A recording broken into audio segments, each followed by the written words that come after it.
ऐसी लड़कियों को ना, ऐसी लड़कियों को देख देख, ये देख रहा है ना, इससे मारना चाहिए। इससे कहेगा कि हम भी तुम्हारा इलेक्ट्रॉन का यूज करेंगे, तुम भी मेरा यूज करना, तो ये दोनों खुश, ये दोनों खुश, ये दोनों खुश। हाई हाइड्रोजनमा तो है ही जा खुश है, है ही जा खुश है, ये तीनों से खुश है।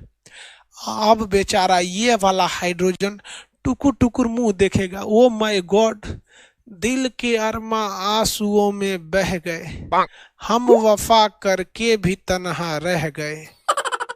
अजब हाल है। तो ये नाइट्रोजन कहेगा बेचारा उस पर बहुत जुल्म हो रहा है, अगर हम इसको एक इलेक्ट्रॉन दे दें, एक इलेक्ट्रॉन दे दें तो ये भी संतुष्ट हो जाएगा कि इसके पास एगो पहले से, एगो तो इसके पास पहले से है ना। लेकिन एक समस्या समझिए, अगर ये एक हमेशा के लिए दे देगा तो वो हो जाएगा विद्युत संयोजी बॉन्ड, तो हमेशा के लिए दे देगा तो एक पास घट जाएगा, ये तो अभी बेचारा मेहनत से जोड़ा है।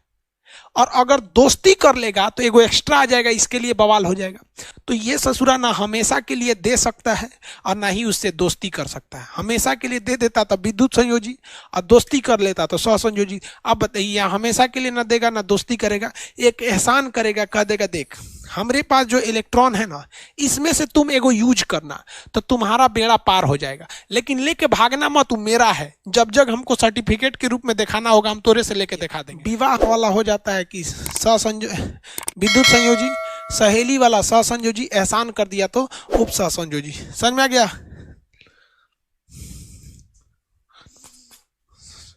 किसी को एक दिक्कत, कोई दिक्कत नहीं ना? ये कौन कहता है बेवकूफ कहीं का? सुनील कुमार बोलता है कि हमारी गर्लफ्रेंड का शादी हो गया लेकिन वो वहाँ खुश नहीं रहती है, बोल रही है हमसे शादी कर लो। रे चोट्टा कहीं का, ऐसी लड़कियों को ना, ऐसी लड़कियों को देख ये देख रहा है ना, इससे मारना चाहिए। इससे जो अपने माँ बाप की इज्जत का ख्याल नहीं रख रही है कि ससुराल से भाग के आएगी तोरे लिए, उसका बाप जिंदगी भर क्या करेगा, सर झुका के जिएगा, भाई जिंदगी भर सर झुका के जिएगा। तो जिस माँ ने उसको पाला, जिस भाई ने उसे संभाल के रखा, हर एक मुसीबत से बचा के रखा, जिस बाप ने उसको अपने कम खाया, उंगली पकड़ के चलना सिखाया, उन सबके प्यार को भूल के तोरा से कहती है कि हमरा चल चल ओकरा छोड़ देंगे, भाग जाएंगे। क्या तुम्हारा साथ निभाएगी वो? कभी नहीं साथ निभाएगी। बकलोल कहीं का, सब पाड़ा हमरे क्लास में चलाता है।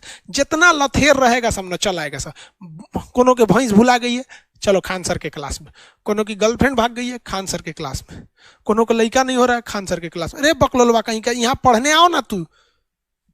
जितना नौटंकी वाला होता है चलाता है। ये समझ में आ रहा है कि नहीं आ रहा है? यहाँ बताओ, समझ में आ गया आपको? ये कौन सा बॉन्ड है? Covalent coordinate bond. Coordinate bond एक एहसान की तरह किया जाता है। आलतू फालतू कमेंट मत किया कर, ब्लॉक कर देंगे हम, फिर ओकरा डिलीटे कर दिए यार। फालतू सबको क्या कहें, इन सबको समझ में नहीं आता। माँ बाप पैसा भी दिए हैं पढ़ने के लिए, ये छोटा सब यहाँ आके अपना दुखरा रो रहा है सब। कौन समझाएगा इन हरामियों को? महिलाएं एक पर्स लेके घूमती है जिसका नाम होता है गुस्सी का पर्स। सोचो 3 लाख का पर्स है। अब सोचिए जो महिला 3 लाख का पर्स रखी होगी, उस पर्स के अंदर वो क्या रखी होगी। समझे क्या? हमको जब तक दाढ़ी चुभने नहीं लगती है तब तक दाढ़ी नहीं बनाते। चेन खुला है इसका, ये नहीं बनवा रहे हैं, चलेगा सोचा केजरीवाल की तरह। सब कंफ्यूजन में रहता है। ये नाम याद रखा था। समझिए कैसे हम हमारे एक सर थे, वो हमेशा कहा करते थे कि बेटा तलवार कितना भी तेज कितना क्यों ना हो, वो म्यान को नहीं काट सकती है। तलवार को जिसमें रखा जाता है ना, उसे म्यान कहा जाता है। चाहे वो तलवार द्विधारी तलवार क्यों ना हो। तो जो द्विधारी तलवार होती है ना, उसको सैफ बोला जाता है। जो आइसक्रीम बन गया ये तो ऐसी तलवार होती है द्विधारी तलवार। आप मूवी वगैरह में देखते हैं द्विधारी तलवार, दोनों ओर से। बाहुबली वाला देखे हैं, बाहुबली का तलवार कैसा है? द्विधारी तलवार, एकदम सीधा रहता है। तो इसको हम लोग कहते हैं सैफ। द्विधारी तलवार को क्या कहा जाता है? सैफ। द्विधारी तलवार को क्या कहा जाता है? सैफ। देखिए, स से क्या हो जाएगा? सैवाल, और फ से क्या हो जाएगा? फाइकोलॉजी। सैवालों का अध्ययन फाइकोलॉजी कहलाता है। किसी भी चीज को यीस्ट मिलाकर सड़ा देना, घोर देना, उसे क्या कहते हैं? किण्वन कहते हैं। क्या कहेंगे? किण्वन के नाम से जाना जाता है। जैसे अंगूर ले लेते हैं, अंगूर ले लेते हैं, फल वगैरह ले लेते हैं। अंगूर और फल को क्या करते हैं, छोटे छोटे टुकड़ों में तोड़ देते हैं, उसमें हल्का पानी डाल के घोर देते हैं अंगूर वगैरह को।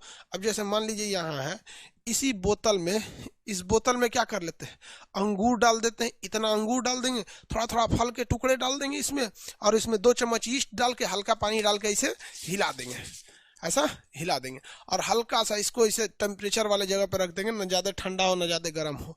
तब ये इसी को क्या कहा जाएगा कि इसका क्या हो गया है, फर्मेंटेशन यानी किण्वन हो गया है। यानी यीस्ट जब किसी चीज को सड़ाता है तो उसे हम लोग क्या कहते हैं, किण्वन कहते हैं।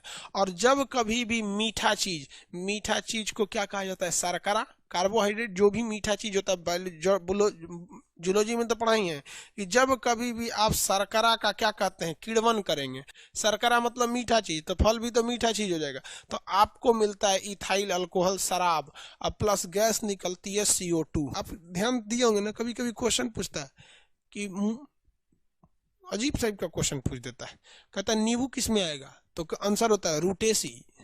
भिंडी किस में आएगा, मालवेसी। सूरजमुखी किस में आएगा, कंपोजिटिव। करेला किस में आएगा, कुकुरबिटेसी। अरे अजबे आ जाएगा। गेहूं किस में आएगा, ग्रेमिनेरिया। भाई लड़का कैसे याद रखेगा, तो वो खानदान है, उस सबका गोतिया है, ये तो पूरी दुनिया है पेड़ पौधों की। अब गोतिया को कल पढ़ेंगे लोग। महिलाएं एक पर्स लेके घूमती है जिसका नाम होता है गुस्सी का पर्स। सोचो 3 लाख का पर्स है। अब सोचिए जो महिला 3 लाख का पर्स रखी होगी, उस पर्स के अंदर वो क्या रखी होगी। गजब बात है, सब झमेला महिलाओं में ही है। बताओ, सोच रही 3-3 लाख के पर्स लेके घूम रही है, उसको क्या दिक्कत है, जो दिलाया है वो समझे। वो कहता है कि सर मैडम जी भी मांगेगी आपसे 3 लाख का पर्स। बबुआ हमारा देखता है इधर कोट का इधर चेन टूट गया है, देख रहा है, हम खुदे नहीं बनाए, आपको लगता है हम 3 लाख का पर्स दिला देंगे। तो जो पैसा 3 लाख का पर्स, 3 लाख का पर्स हम सब पहले बोल के रखते हैं, चाचा कोई 3 लाख का पर्स वगैरह नहीं चलेगा, सब फालतू चीज होते हैं। 3 लाख का पर्स, इधर देखो ध्यान से यार, ऑनलाइन आए तो पूरी दुनिया जान गई, वरना केवल पटना और बिहार के लड़कों को पढ़ाते थे। चलिए आप सब लोग को बहुत बहुत धन्यवाद यार। एक नॉर्मल आदमी को 8वां रैंक पे मिल गया। हाँ, ये बताता है कि आपकी पर्सनालिटी, कपड़े कभी मायने नहीं रखते हैं, समझे क्या। हमको जब तक दाढ़ी चुभने नहीं लगती है तब तक दाढ़ी नहीं बनाते। चेन खुला है, इसका ये नहीं बनवा रहे हैं, चलेगा सोचा कैसे नो चलता है आदमी। आप सड़क पे 1-2 हमको देखता है ऐसा कंफ्यूज हो जाता है, देखो ये सड़क पे कैसे चलते हैं, ये मफलर लगा के केजरीवाल की तरह सब मफलर लगा के चल देते हैं, सब कंफ्यूजन में रहता है, ये खान सर हैं कि नहीं। चलिए कल करेंगे।